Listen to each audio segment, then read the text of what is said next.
Assalamualaikum warahmatullahi wabarakatuh. Alhamdulillahi rabbil alamin. Wassalatu wassalamu ala ashrafil anbiya'i wal mursalin.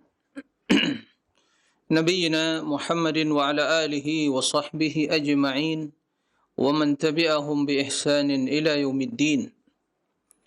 Allahumma inna nas'aluka ilman nafi'an wa rizqan tayyiban wa amalan mutaqabbala. Allahumma 'allimna ma yanfa'una wanfa'na bima 'allamtana wa zidna ilma. اللهم فقهنا في الدين وعلمنا التأويل اللهم أرنا الحق حقا وارزقنا اتباعه وأرنا الباطل باطلا وارزقنا اجتنابه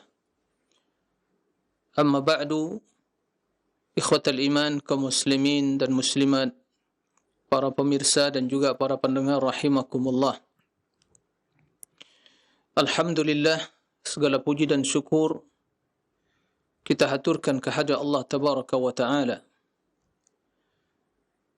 yang senantiasa mencurahkan rahmat dan karunia-Nya kepada kita semua. Kita yang senantiasa dibimbing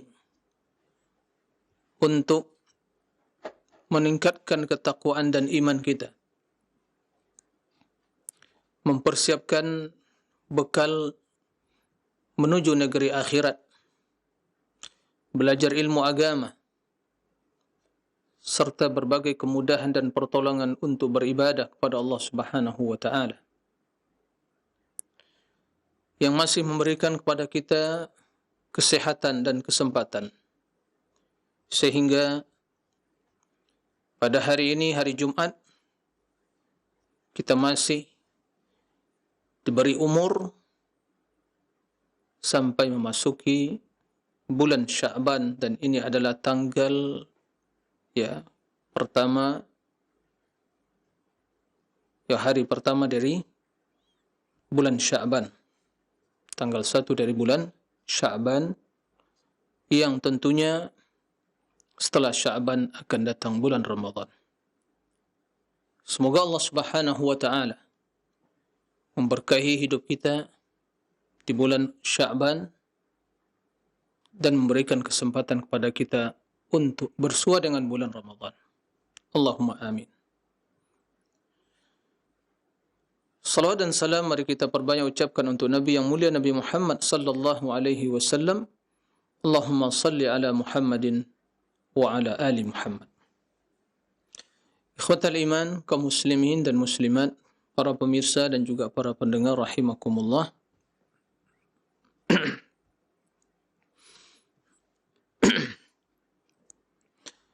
Pada kesempatan yang mulia ini, pada tanggal 1 Sya'ban 1443 Hijriah, kita akan memulai mengkaji, membahas akidah ahli sunnah wal jamaah firqatun najiyah, yang akan kita sadur dari kitab ringkasan Ma'arij al-Qabul fi syarhi Sulamil Wusul fi bayani ma ja'a bihi ar-Rasul. Kitab Ma'arijul Qabul karya Syekh Al-Allamah Hafidh bin Ahmad Al-Hakami, salah seorang ulama yang dilahirkan di Mamlakah Al-Arabiyah As-Saudiyah, yang merupakan ulama yang memiliki akidah sesudah akidah ahli sunnati wal jamaah, dan yang memiliki kecerdasan dan semangat dalam menebarkan akidah di zaman atau selama beliau hidup, dan yang senantiasa memberikan keilmuan, penjelasan kepada kaum muslimin melalui karya tulisnya yang sampai sekarang menjadi referensi di dalam mengkaji akidah ahli sunnati wal jamaah dan dalam perkara-perkara yang lainnya. Sebelum kita memulai membahas akidah ahli sunnah yang kita sadu dari kitab Ma'arijul Qabul fi syarhi Sulamil Usul fi bayani ma ja'a bihi Rasul, ada baiknya pada kesempatan yang mulia ini kita yang telah masuk ke bulan Sya'ban, tanggal 1 Sya'ban, untuk saling mengingatkan. Wa dzakir fa inna dzikra tanfa'ul mu'minin, dan berikanlah peringatan, sesungguhnya hal itu bermanfaat bagi orang-orang yang beriman. Maka dalam rangka meneladani Rasul sallallahu alaihi wasallam di bulan Sya'ban ini, maka di antara tuntunan hidup beliau dan sunnah yang sudah seyogyanya kita ketahui dan kita amalkan adalah memaksimalkan ibadah puasa di bulan Sya'ban ini. Jika di bulan Rajab, di mayoritas kaum muslimin dalam persepsi dan keterbatasan ilmu mereka meyakini bahwa Rajab begitu memiliki keutamaan yang besar, sehingga mereka melakukan ibadah dan ketaatan berdasarkan hadis-hadis tersebut, dan tentunya kebanyakan bahkan tidak ada yang sahih, bahkan banyak yang palsu tentang keistimewaan ibadah khusus atau puasa khusus di bulan Rajab. Maka sesungguhnya bulan Sya'ban ini memiliki keistimewaan khusus di sisi Rasulullah sallallahu alaihi wasallam.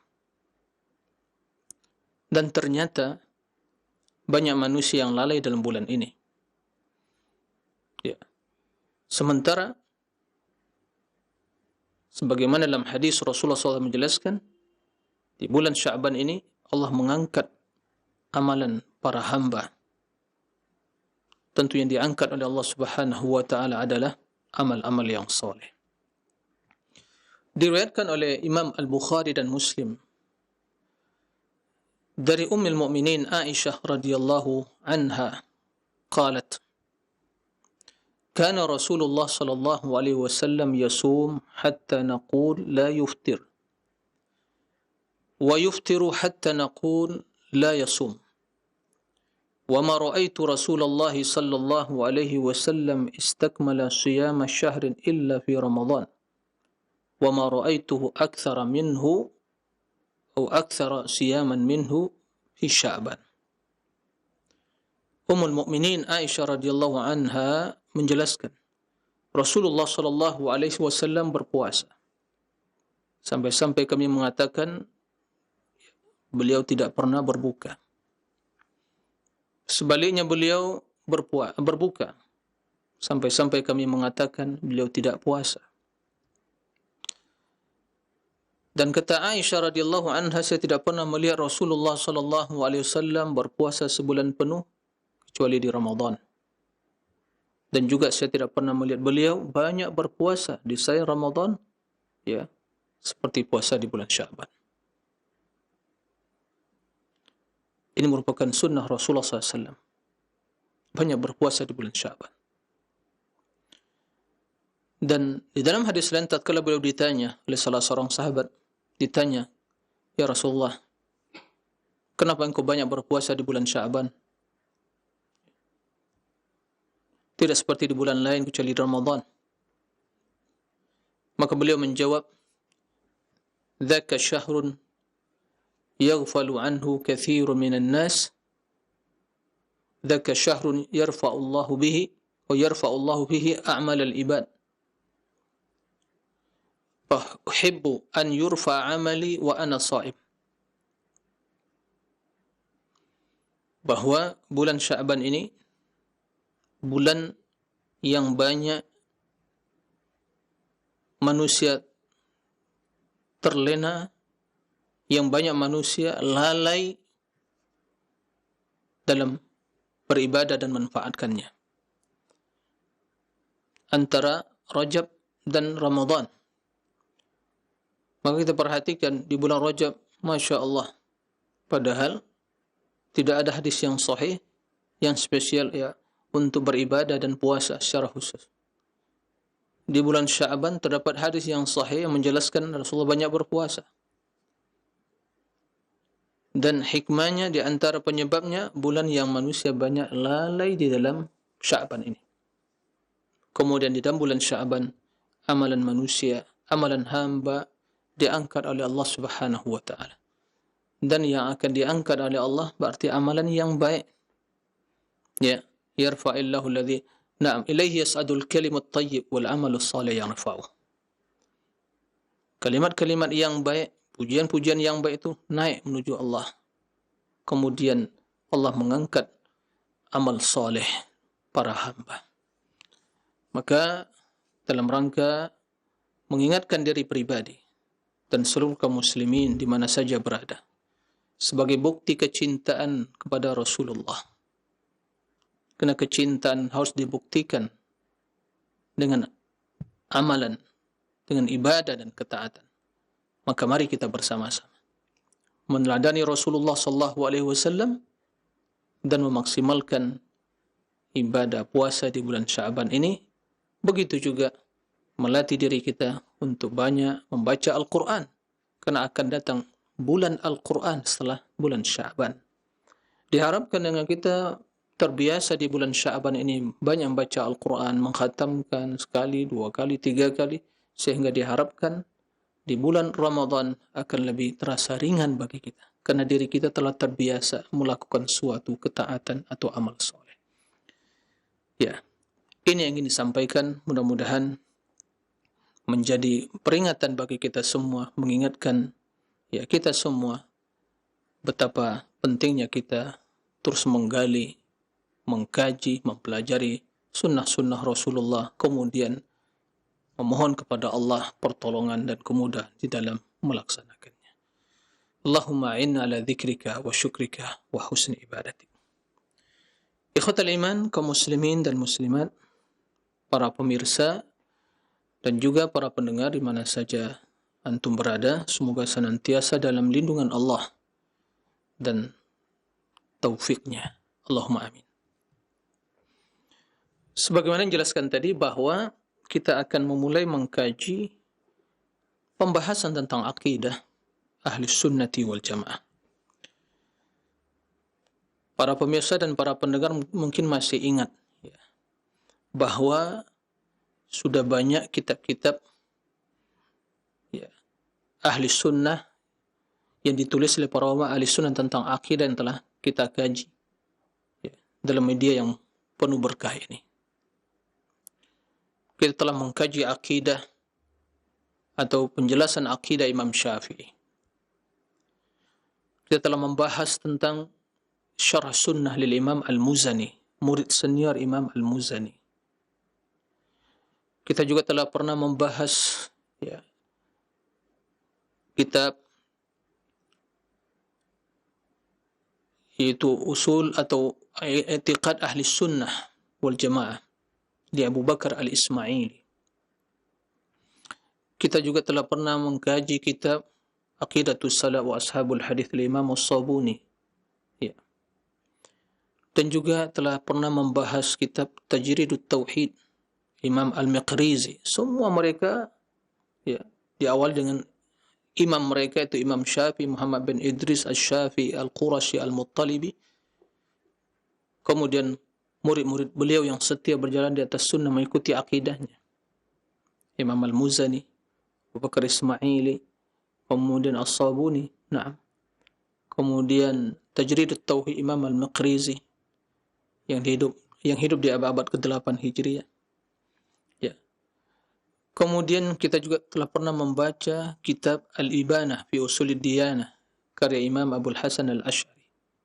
Kemudian telah pernah membahas kitab Al-Aqidah Tahawiyah. Subhanallah. Kemudian pembahasan yang terakhir pernah kita membahas tentang tauhid asma wa sifat secara khusus spesial. Ya. Dari mulai pembahasan tersebut, ya, kita memiliki suatu kesimpulan, ya, bahwa perkara akidah, ya, perkara keimanan dan akidah, dan kita berbicara tentang akidah ahli sunnah, maka sesungguhnya ulama ahli sunnah, kaum muslimin ahli sunnah, ya, kita yang menulis tentang akidah tersebut, tidak ada perbedaan dalam perkara akidah. Akidah mereka hanya mengikuti akidah Rasulullah SAW, akidah para sahabat Nabi SAW. Ini yang harus kita pahami. Ya. Dan itu yang harus kita ikuti. Karena perkara akidah, diulangi bahwa karena perkara akidah, perkara yang telah baku. Tidak ada perubahan. Berarti mereka sepakat dalam perkara akidah. Ya.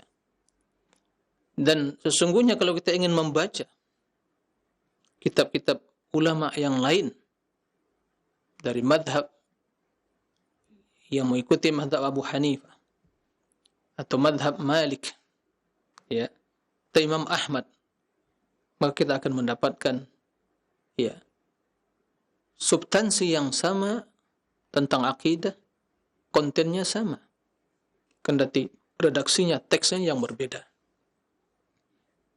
Kenapa demikian?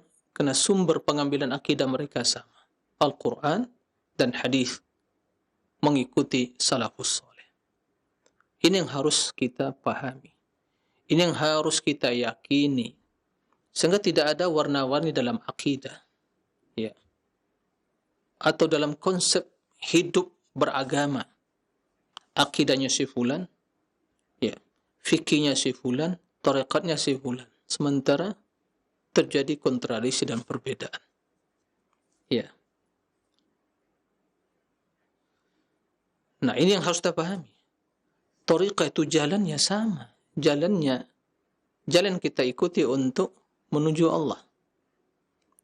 Apa jalannya? Ya, Al-Quran dan Sunnah. Maka Imam Al-Junaid, kendati banyak mengatakan tarekat kami mengikuti cara Imam Junaid. Imam Junaid mengatakan, kullu tariq masdudun, tariq ila Allah masdudun illa an tariqir Rasul sallallahu alaihi wasallam. Ya. Semua jalan tertutup, semua jalan buntu, tertutup. Tidak bisa dilewati. Jalan kepada siapa? Menuju Allah.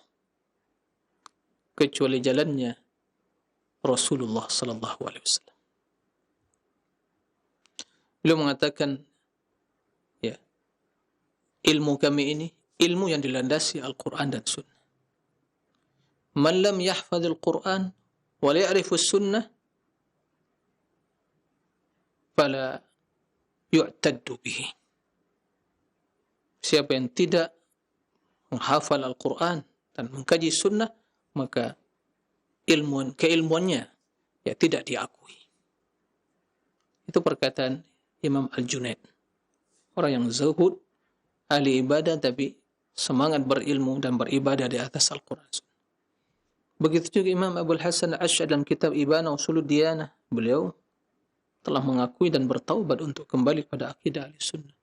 Imam Syafi'i dalam perkara fikih dan akidah sama landasannya, ya, yaitu Al-Quran dan Sunnah dan ittiba'us salaful ummah. Jadi tidak ada warna-warni dalam beragama, konsep beragama. Ya, ini yang harus kita perhatikan. Ikhwatal iman, para pemirsa rahimakumullah. Nah, pada kesempatan kali ini kita ingin menjelaskan akidah yang ditulis oleh salah seorang ulama yang wafat, ya, pada tahun 1377 Hijriyah. Nah, salah seorang ulama yang dilahirkan di selatan bagian timur, ya, atau di selatan negara Saudi, yang lebih dekat pada daerah Jizan sekarang ini, yaitu Syekh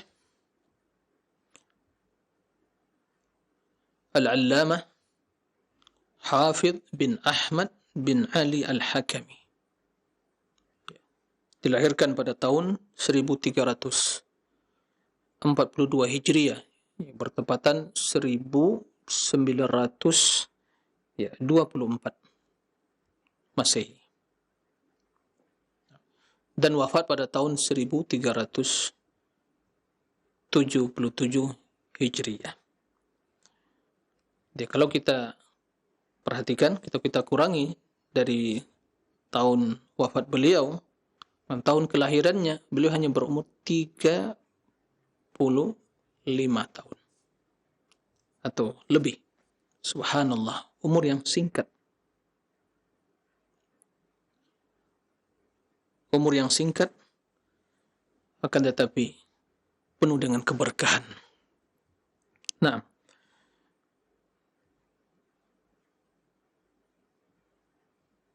beliau dilahirkan di daerah namanya As-Salam, yaitu mungkin bisa kita katakan ya kecamatan dari Kabupaten Al-Madayah yang terdapat di selatan bagian timur kota Jizan, salah satu ya provinsi yang ada di Kerajaan Saudi Arabia. Dan sungguh beliau ya seorang ulama yang di masa kecilnya diberi kemuliaan dan kekuatan hafalan yang luar biasa, kecerdasan, ya, sehingga guru beliau yaitu Syekh Al-Qara'awi melihat keajaiban yang demikian itu pada dirinya dan terkenal dengan kesungguhan di dalam menuntut ilmu dan semangat yang tinggi, hafalan yang kuat, tulisan yang bagus, dan tentunya di masa kecilnya beliau telah menghafal Al-Quranul Karim. Nah, akan tapi Allah Subhanahu wa Ta'ala mentakdirkan ternyata umur beliau tidak panjang. Akan tetapi dalam masa umur yang kalau kita bandingkan dengan para ulama-ulama yang lain, mungkin 50 tahun, 60 tahun, beliau ya menghampiri atau hampir 40 tahun, bahkan tidak sampai 40 tahun. Dalam masa umur yang begitu singkat, sungguh beliau ya telah menulis berbagai karya ilmiah yang berkaitan dengan banyak disiplin ilmu, di antara dalam perkara akidah, baik dalam bentuk tulisan biasa atau dalam bentuk qasidah atau manzumah. Karena beliau adalah ahli bahasa sastra Arab, menguasai hal itu dan begitu cepat menulis syair, ya, syair bahasa Arab, dan itu yang dan banyak disiplin keilmuan itu dituangkan beliau dalam tulisannya dalam bentuk syair atau manzumah atau qasidah. Ikhwatal iman, para pemirsa dan juga para pendengar kaum muslimin di mana saja berada. Ya, itu hanya biografi singkat tentang beliau.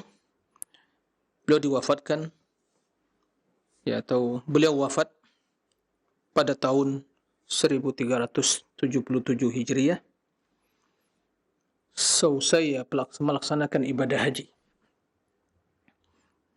yang bertepatan pada tahun 1958 ya 58 ya Masehi, sehingga hanya berumur 35 tahun 35 tahun dan 3 bulan. Subhanallah, 35 tahun, sungguh umur yang masih muda, tapi umur yang muda, subhanallah, kemampuan, kematangan dalam ilmu melebihi umur orang-orang yang lebih tua darinya. Maka tidak heran bila gurunya Syekh Al-Qara'awi sungguh sangat takjub dengan beliau dan ya, memiliki firasat tentang Syekh Hafidh Hakami bahwa jika Allah menghendaki beliau berumur panjang, kesungguh suatu ya tanda kebesaran dan keagungan Allah yang diberikan oleh Allah, kekuatan hafalan, kemudian kecerdasan. Akan tapi Allah menghendaki yang lain. Ikhwatal iman, para pemirsa dan juga para pendengar rahimakumullah, di antara karya tulis beliau ya, masalah akidah. Dalam masalah akidah yaitu Sulamul Usul ila ilmi al-usul fi tauhidillah wa ittiba'ir rasul. Ini dalam bentuk ya syair atau manzumah yang menjelaskan tentang akidah ahli sunnah. Nah, Sulamul Usul ini disyarah oleh beliau. Dan syarahnya itu ya diberi judul oleh beliau Ma'arijul Qabul bi syarhi Sulamil Usul ila ilmi al-usul. Nah, Sulamul Usul, tangga ya untuk usul, untuk sampai membahas perkara usul atau akidah tentang tauhid Allah dan sunnah Rasul. Kemudian disyarah langsung oleh beliau berjudul Ma'arijul Qabul ya bisyarhi Sulamil Usul ila ilmi al-usul. Nah, kitab ini akan kita kaji karena kitabnya panjang, ada 3 jilid, maka kita akan berusaha meringkas. Dan alhamdulillah ada ringkasan yang ditulis salah seorang ya masyayikh Abu Mus'ab ya, dan meringkas kitab tersebut. Maka kita akan memanfaatkan ya, mengambil istifadah dari ringkasan dan juga kitab asalnya Ma'arijul Qabul. Kemudian juga kitab beliau A'lam As-Sunnah Al-Mansyurah li'itiqadi Ta'ifatin Najiyatil Mansurah. Jadi pilar-pilar sunnah yang menjelaskan tentang akidah Firqatin Najiyah Ta'ifah Al-Mansurah. Ini kalau tidak salah telah dibahas oleh sebagian asatidzah dalam kajian ilmiah, kajian kitab di media yang penuh berkah ini. Begitu juga kitab beliau Al-Jawharah Al-Faridah fi Tahqiq Al-Aqidah. Dalam mustalah hadis Dalilu Arbabil Falah li Tahqiq Fann Al-Istilah. Begitu juga Al-Lu'lu' Al-Maknun fi Ahwal Al-Asanid wal Mutun. Dalam masalah fikih As-Subul As-Sawiyah li Fiqh As-Sunani Al-Marwiyah. Ya, usul fikih wasilatul husul ila muhimmatil usul. Nah. Begitu juga ya dalam masalah faraid ya tentang ilmu waris An-Nur Al-Faid min Syamsil Wahyi fi ilmi al-faraid.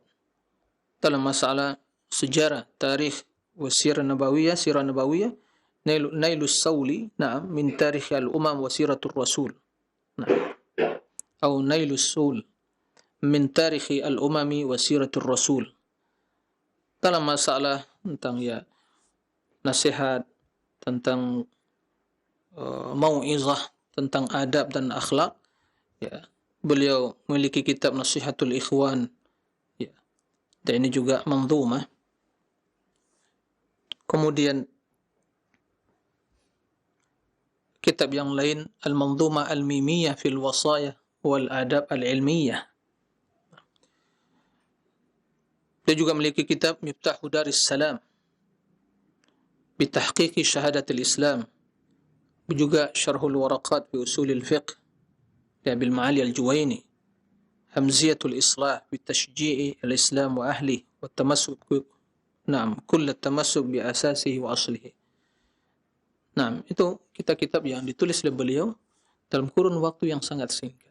Hanya beliau ya diberi kemuliaan oleh Allah untuk bisa melihat dunia ini hanya 35 tahun.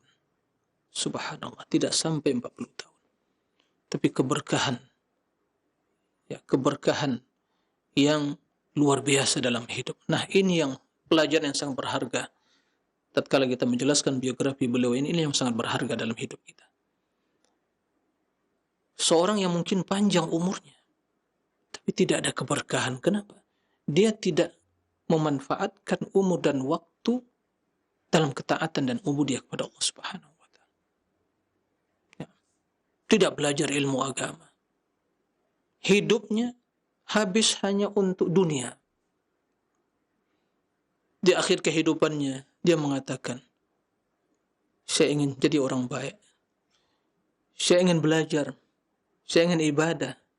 Tapi tentu kekuatan, kemampuan, tenaga tidak seperti di waktu umur muda. Tapi alhamdulillah, Allah masih memberi kesempatan dan peluang bagi dia untuk introspeksi diri. Tapi bagaimana dengan orang-orang yang telah sampai mungkin menghampiri batas waktu yang telah ditentukan Nabi, rata-rata umur umatnya 60-70. Belum juga kembali kepada Allah. Maka sesungguhnya orang yang baik itu atau orang yang mulia dalam hidup ini yang umurnya diisi dengan ketaatan sehingga menjadi berkah. Naam, tidak diragukan orang yang panjang umurnya tapi baik amalannya, itulah yang terbaik. Khairukum man tala umruhu hasuna amalu. Nah, orang yang baik di antara kalian adalah orang yang mulia, yang panjang umurnya dan baik amalannya. Tapi orang yang singkat umur tapi penuh di keberkahan, apalagi dalam urusan ilmu yang orang akan membaca, ya, setiap faedah, pelajaran, akidah yang kita dapatkan dari kitab yang ditulis oleh ulama, maka pahala akan mengalir kepada dia. Dan kita meyakini apa yang akan kita pelajari, kita bahas dari akidah Ahlussunnah yang dijelaskan oleh Syekh Hafidz Hakami ini, tentu pahala akan mengalir pada beliau. Maka pelajaran yang berharga sebagaimana kita sampaikan tadi, mari kita isi umur kita ini dengan ketaatan kepada Allah. Kita ingin meraih keberkahan. Dunia tidak akan pernah memuaskan, tapi selalu membuat kita dahaga dan terus berlari mencari dunia. Nah, tapi bila kita mencari akhirat, maka bi'idznillah umur akan semakin berkah. Harta pun semakin berkah. Kedudukan semakin berkah. Sehingga keluarga, anak juga semakin berkah. Dan itulah yang menjadi pertanda kemuliaan dan kebahagiaan seorang hamba. Nah, ikhwatal iman, para pemirsa dan juga para pendengar rahimakumullah. Taib.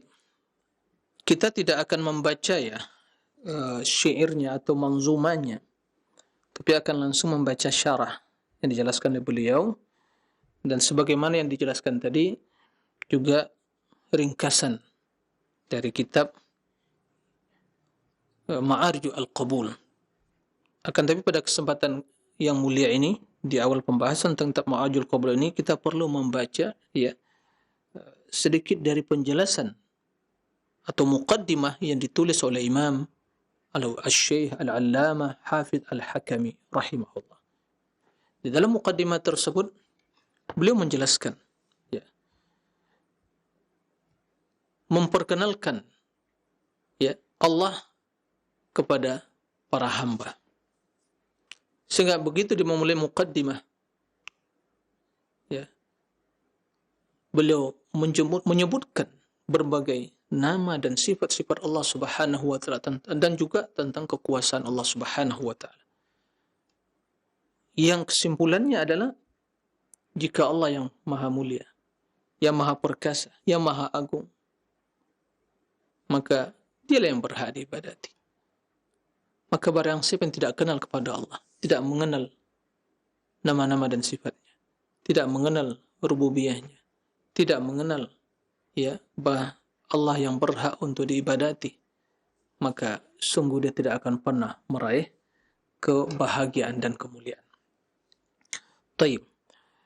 Di dalam muqaddimah Ma'arijul Qabul tersebut, sebagaimana yang diutarakan tadi, sungguh beliau menjelaskan secara terperinci, menyebutkan nama-nama Allah kemudian dijelaskan maknanya.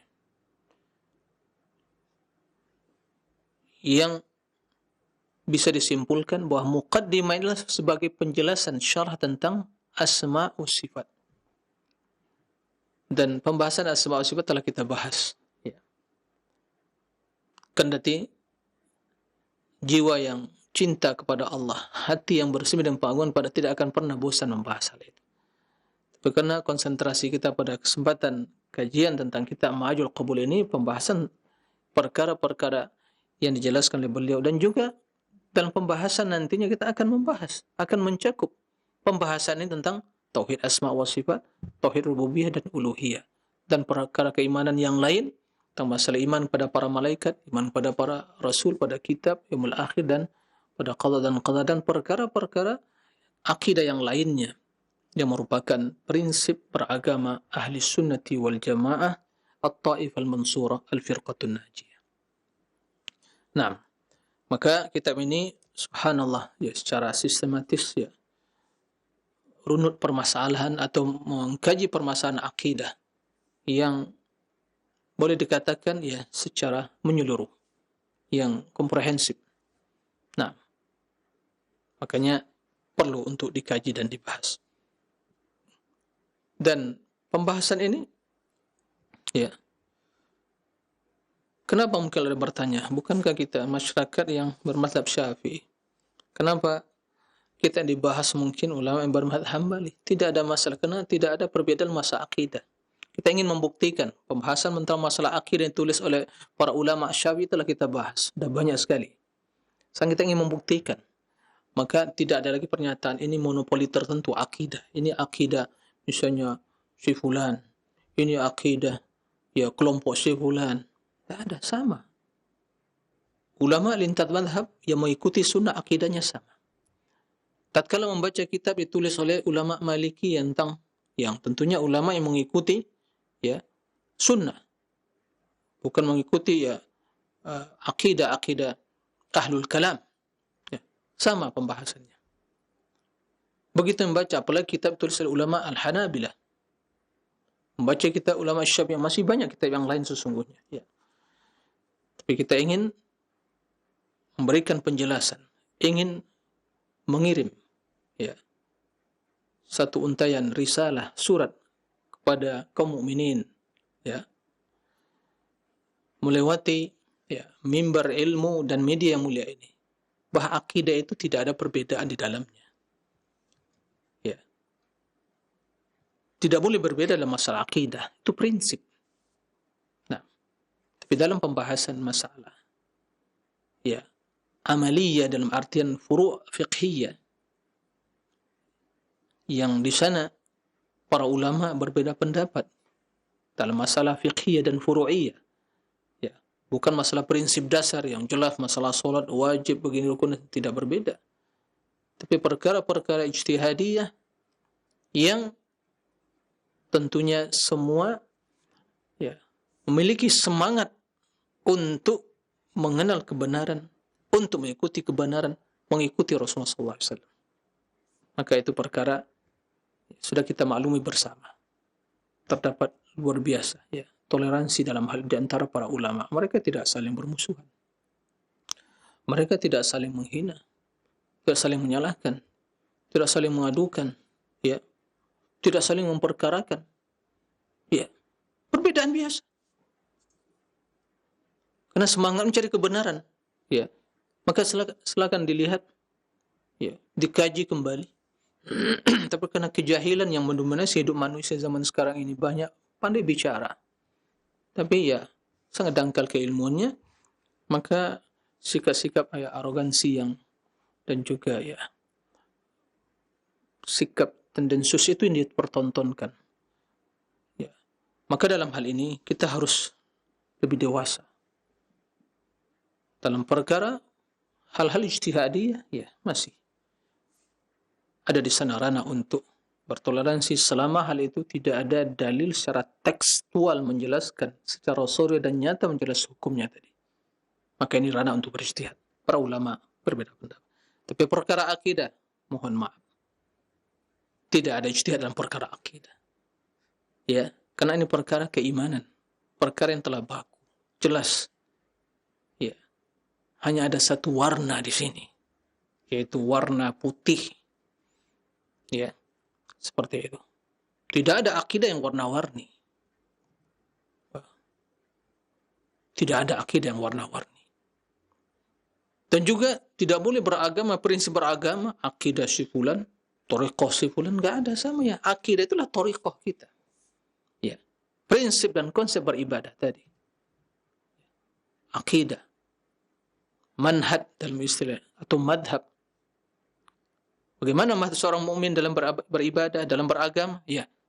Berakidah yang benar, akidah Rasulullah SAW, akidah para sahabat.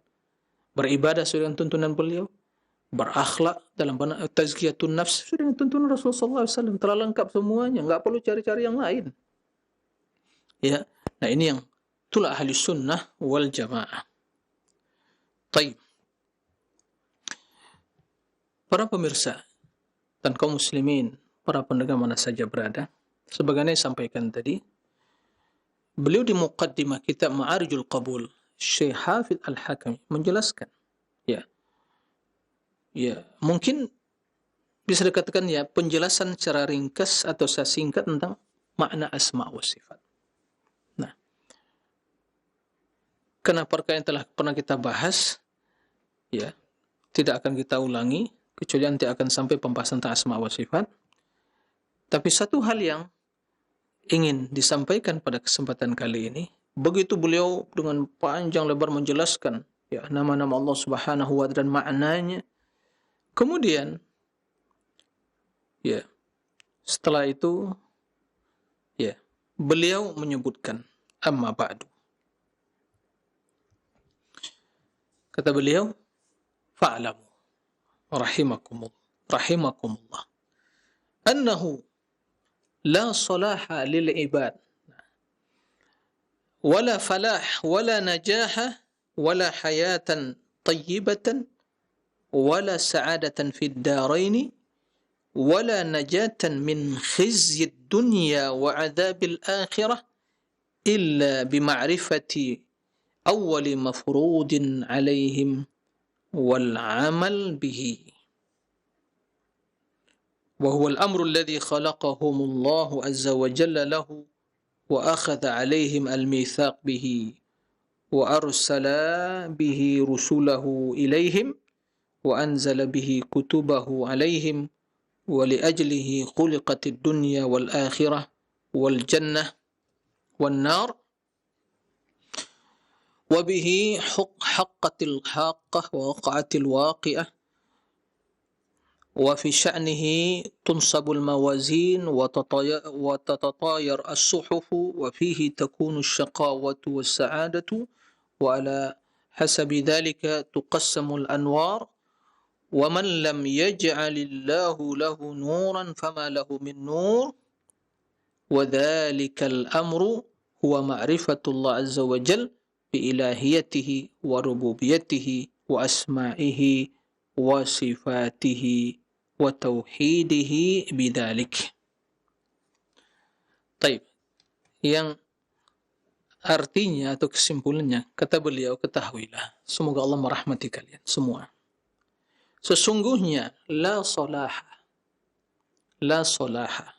tidak ada kesolehan, kebaikan bagi hamba, ya, al-ibad, wala falah, wala najah, keberuntungan, kesuksesan, wala hayatan tayyibah, dan tidak akan pernah merasakan hayatan tayyibah, hidup yang mulia, dan kebahagiaan dunia akhirat, selamat dari azab, ya, dari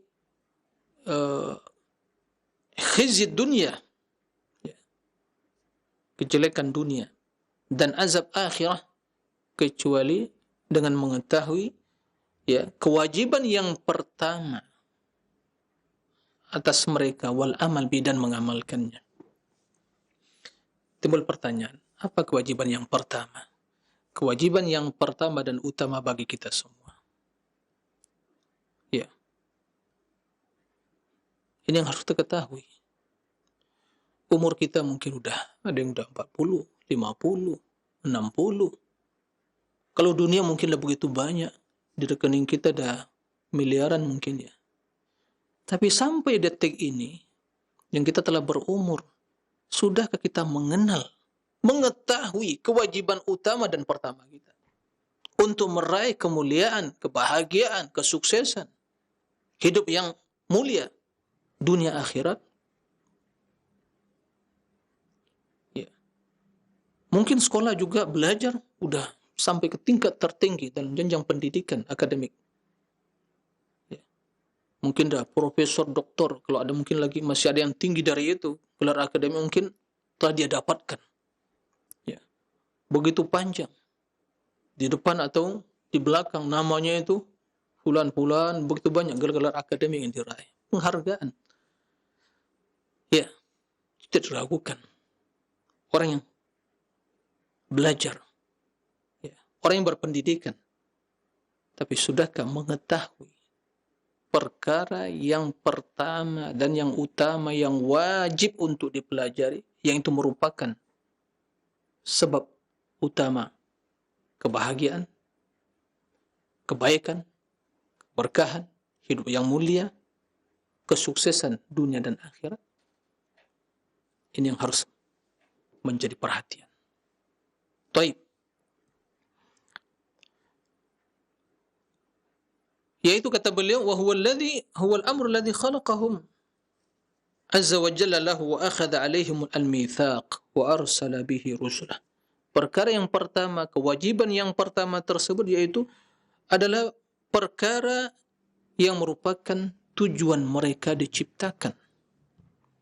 Dan juga Allah telah mengambil janji atas diri mereka. Kapan itu? Tatkala kita berada di tulang sulbi nenek moyang kita, yaitu Adam alaihissalam. Telah berjanji semuanya. Dan juga perkara yang merupakan misi utama diutusnya para rasul dan tujuan diturunkannya kitab-kitab kepada mereka. Dan untuk hal itu pula Allah ciptakan dunia dan akhirah, surga dan neraka. Nah, yang dengan demikian perkara yang pertama, kewajiban yang agung tersebut akan terjadi, ya, kiamat. Dan disebabkan hal itu, yang demikian itu juga, maka akan ditancapkan mawazin pada hari kiamat. Akan ditegakkan timbangan raja keadilan untuk menimbang, ya, amalan dan perbuatan manusia. Dan juga akan dibentangkan, ya, di hadapan mereka suhuf, lembaran-lembaran catatan amalan di akhirat kelak. Dan dalam perkara tersebut akan didapatkan kebahagiaan, asyaqa was sa'adah, yaitu kesengsaraan dan kebahagiaan.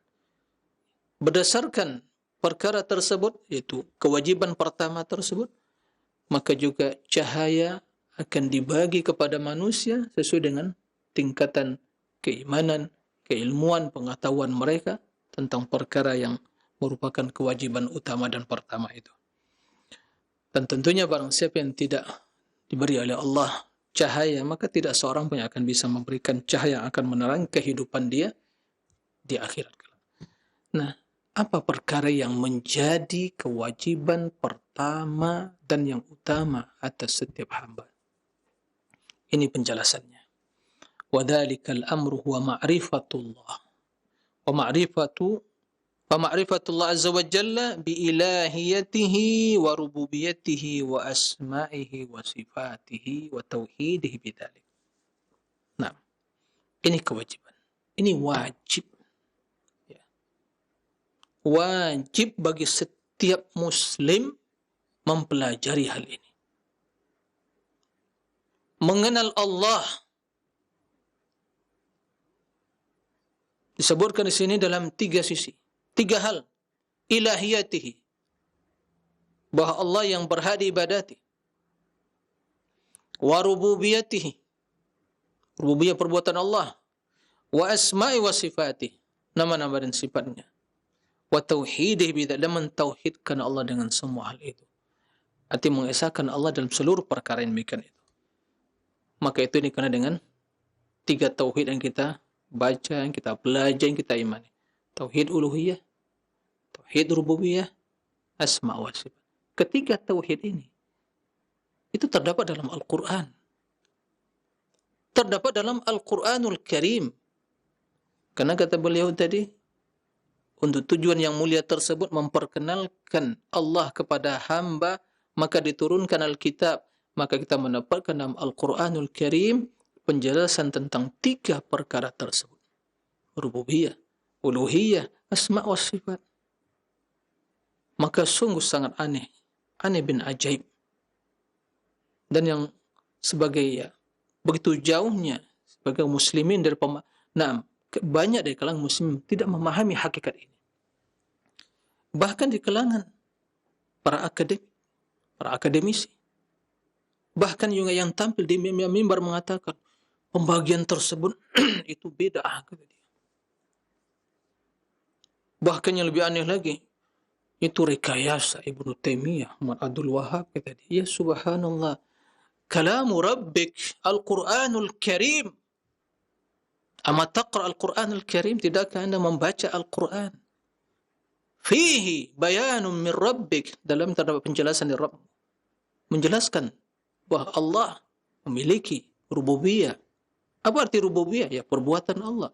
Allah memiliki uluhiyah, ya, ketuhanan, keesaan Allah Subhanahu wa taala ibadah. Allah memiliki nama dan sifat-sifat.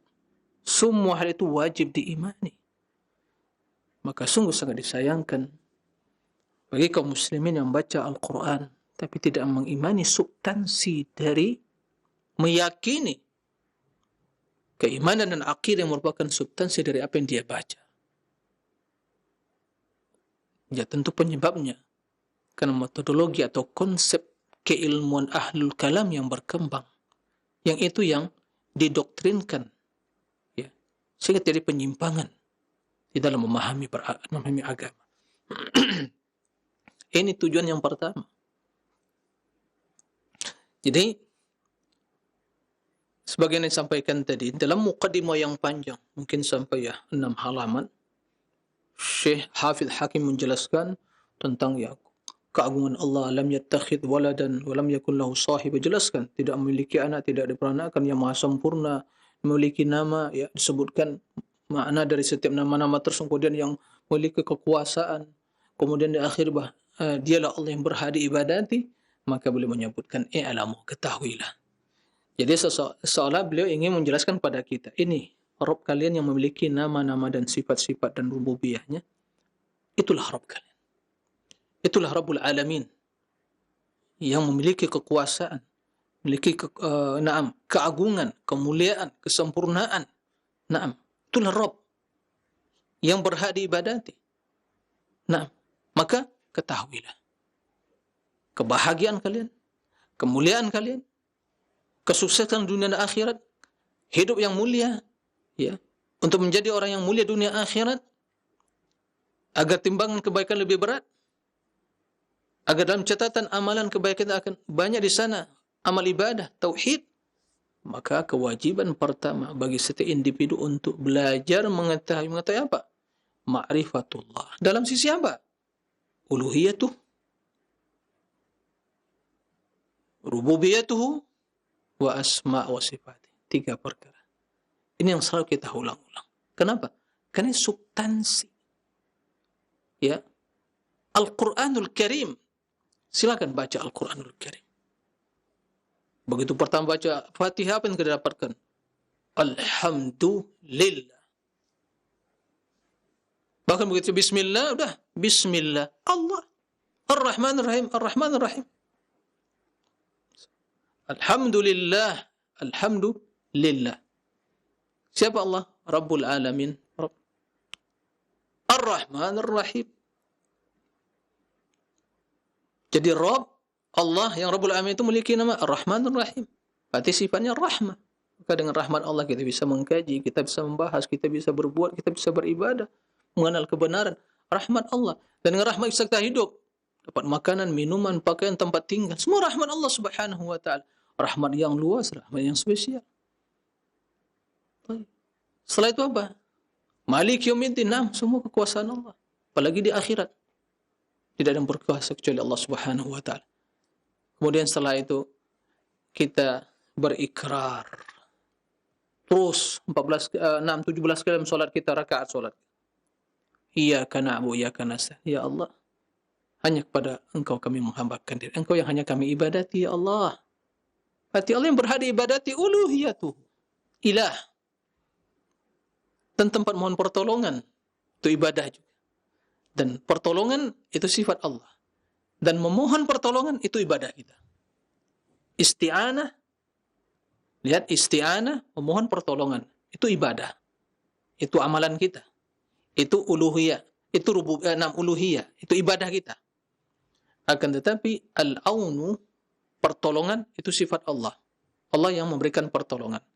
Allahumma a'inni, kan begitu dalam hadis. Ya Allah, beri akulah pertolongan. Ihris ala ma yanfa'u wasta'in billah. Bersungguh-sungguhlah ya ala ma yanfa'u, untuk mendapatkan hal yang bermanfaat bagi dirimu, dan wasta'in billah, mohon pertolongan kepada Allah Subhanahu wa taala. Subhanallah, simpel banget. Nah, disayangkan banyak dari kaum muslimin memahami hakikat seperti itu. Maka berdasarkan Allah yang memiliki nama-nama dan kemuliaan tadi, Rabbul Alamin, kekuasaan. Kemudian kita berikrar, Engkau Allah yang kami ibadati. Kemudian Engkau kami mohon pertolongan. Ya Allah, kabulkan doa kami. Apa doa kita? Ihdinas siratal mustaqim. Siratal ladzina an'amta alaihim ghairil maghdubi alaihim waladdallin. Nah, semua kita yakin yang masih sholat membaca itu. Nah, kalau nggak sholat ya nggak membaca. Yang memang tidak sholat. Dan tidak ada arti keislamannya. Tapi yang masih sholat, yang sholat. Apalagi banyak sholat sunnahnya. Ya, membaca 17 kali. Nah, bagaimana refleksi hal itu? Implementasi. Realisasi dalam hidup kita. Bagaimana kita bisa menerjemahkan ya dalam kehidupan yang nyata. Mulai dari akidah kita, pengamalan kita, dan perilaku kita. Itu konsep hidup. Al-Fatihah itu konsep hidup. Mencakup secara keseluruhan. Nah, makanya surat yang paling agung.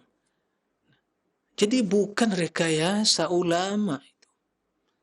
Mereka telah bersungguh-sungguh membantu kita semua yang miskin, yang lemah ini. Kalau kita sini mungkin tidak paham. Karena keilmuan kita, banyak kebodohan kita, keterbatasan kita. Mereka membantu kita, dijelaskan. Ini maknanya yang benar. Ya. Maka kita paham, oh iya. Jadi bukan mereka yang merekayasa, mereka memberikan kemudahan. Jadi diberikan sebuah istilah untuk lebih memudahkan kita memahami dan mengkaji tauhid uluhiyah. Karena Allah ilahun.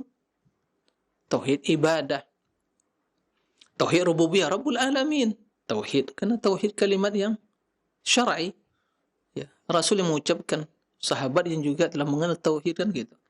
Kemudian asma wa sifat, karena ya walil asma'ul husna. Nah, maka diistilahkan tauhid asma wa sifat. Ada yang ya apa namanya itu yang bertentangan? Tidak ada. Itu hanya sebuah istilah yang memudahkan kita. Dan substansinya apa? Ya kita beriman bahwa Allah yang berhak diibadati. Kita tetapkan nama-nama dan sifat-sifatnya. Kita yakini Allah yang memiliki kekuasaan, perbuatan. Itulah rububiyah. Apalagi ada mengatakan ini sama ini.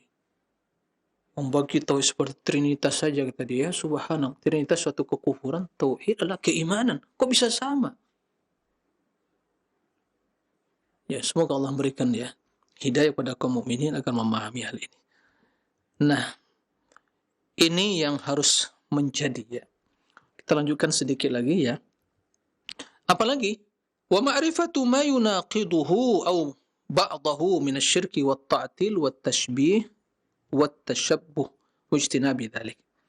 Kemudian mempelajari, apa yang dipelajari? Setelah kita mempelajari yang benar, kita juga mempelajari ma yunaqiduhu, yaitu yang membatalkan tauhid tadi, akidah tadi, membatalkan tauhid rububiyah, asma wa sifat atau uluhiyah. Atau ba'dahu, atau sebagian. Dalam bentuk apa? Kesyirikan, ta'til. Ta'til itu ya pengingkaran terhadap sifat. Juga ta'til rububiyah, karena nanti ada kesyirikan dalam sisi rububiyah akan kita jelaskan. Ada kesyirikan dari sisi asma wa sifat, kesyirikan dari rububiyah dan juga uluhiyah. Wat tashbih, wat tashabbuh, yaitu menyerupakan. Ada orang-orang yang menyimpang dan menyerupakan sifat dengan sifat makhluk. Wajtinabi dzalik, dan meninggalkan itu semua. Juga mempelajari iman kepada para malaikat, wal iman bi malaikati wa kutubi wa rusuli wal yaumil akhir wa bil qadar khairihi wa syarri. Jadi mempelajari iman kepada para malaikat, iman kepada kitab-kitab Allah, para rasul, yaumil akhir, iman kepada qadar khairihi wa syarri, yang baik dan yang jelek. Berarti mempelajari rukun iman. Nah, rukun iman, kepengetahuan kita mempelajari tentang rukun iman, apakah sudah sesuai dengan akidah ahli sunnah atau belum? Nah, ini yang harus dipelajari, yang wajib. Taib.